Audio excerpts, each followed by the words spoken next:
नमस्कार समस्त को मु दिव्या मुझे वुहान चाइना रे अच्छी। तो ये वर्षा चली शीत पागरे पुणी वर्षा भी चली तो ठंडा डबल हो जाइए। तो ठंडा रे मु भाविली टिके चा बनैबी। एठी आसला परे केबे भी चा बनैनी, सब बेले कॉफी की ग्रीन टी पी दिए।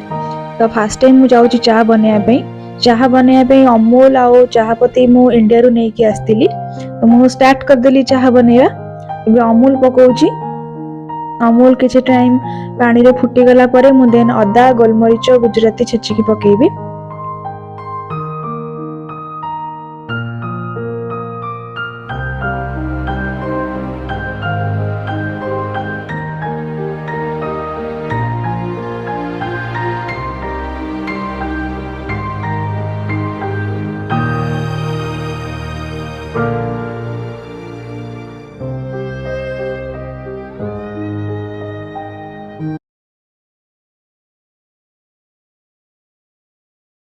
देखंतु चा बे फुटिलानी। आको मु किछि टाइम फुटिया पे छाड़ीदेवी, कारण अमूल चाहटा जिते टाइम अधिका टाइम फुटिबो सेते भल टेस्ट हबो। चाह पत्तीटा भी मते सब अधिका पकेबा पसंद, बट मु जेहेतु इंडिया रू गोटे पैकेट नेकी आछि, एठी तो से चाह पत्ती मिलेनी, सेति पय काळे सरी जिवो बोली मु टिके टिके ही यूज करूची।